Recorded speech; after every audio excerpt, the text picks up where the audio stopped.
શું નામ છે આપનું? જગદીશ મકવાણા. ઓકે, ક્યાંથી આવો છો? અમદાવાદથી. ઓકે, જમણી બાજુ જુઓ. યસ, 50% જોવાય છે. લેફ્ટ સાઈડ આ બાજુ તો વધારે ઓછું જોવાય છે, એકદમ ઓછું છે આ બાજુ. પેલી બાજુ હા, ગરદનની મૂવમેન્ટ ઓછી છે આખી. MRI suggest C4 C5 C6 disc bulging. ફરક લાગ્યો? સર્વાઇકલ હમ્પ આ ભાગ છે ને થોડોક ફૂલો લાગે તમને? એ મેઇન ઇસ્યુ છે આપણો. આ બધું પેઇન થતું હોય સિવિયર? યસ, બીકોઝ ઓફ એટલે આ ગાદી હોય ને, ગાદીની દબાણ છે અહીંયા. ગુડ. એટલે સર્વાઇકલમાં ઇસ્યુ છે, વધારે છે. એકદમ હલકું. ઓકે, વોક કરો, ચાલો.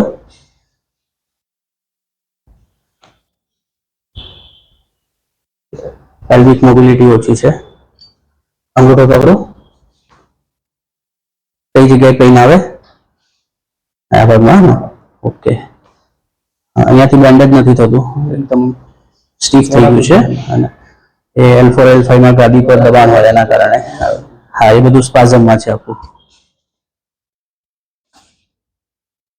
એની આ ગાદી આવે ને, એ ગાદી આવી રીતના પાછળ ખસી જાય અને આ જે નસ હોય ને પાછળ આપણું નસો બધી જતી હોય પગમાં, એ બધી પકડાયેલી હોય.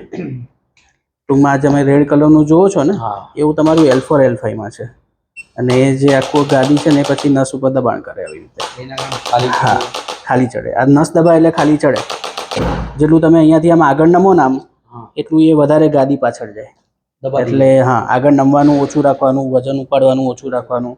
વજન વધારે ઉપાડવામાં આવે ત્યારે એ ગાદીનો પ્રોબ્લેમ થતો હોય છે. એવી રીતના સર્વાઇકલમાં 3 જગ્યાએ છે, C4 C5 C5 C6 એવી રીતના 3 જગ્યાએ આ ગાદી છે ને પાછળ નસને દબાણ કરે છે. એટલે એના કારણે આ બધી મૂવમેન્ટ અટકે છે. આ ઇસ્યુ છે તમારો. એટલે આપણે આખું એનું અલાઇનમેન્ટ કરતા હોય છે. અલાઇનમેન્ટ કરીએ એટલે ઓટોમેટિક એ ગાદી પોતાની પોઝિશનમાં પાછી આવતી હોય. નસ ઉપર દબાણ ઓછું થાય એમ રિલીફ થતું જાય. પરથી કોઈ આવું હાર્ડવર્કનું આરામ આવી જાય, કામ કરી શકો છો? હા, પણ એ પહેલાં થોડીક એક્સરસાઇઝ કરીને સરખું કરી દેવું પડે બધું. બરાબર, તમારા મસલ એટલા સ્ટ્રોંગ હોવા જોઈએ કે તમે કોઈ બી કામ કરો તો આની પર લોડ ના આવે. એ ટાઈપના તમારા મસલને પ્રોપર કરવા પડે. એટલે ફિઝિયોથેરાપીનું બધા એડવાઇસ કરતા હોય.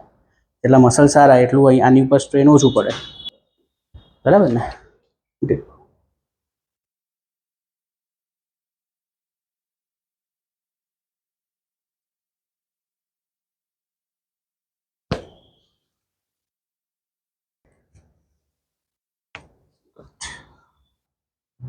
સારું લાગે. સરસ ને?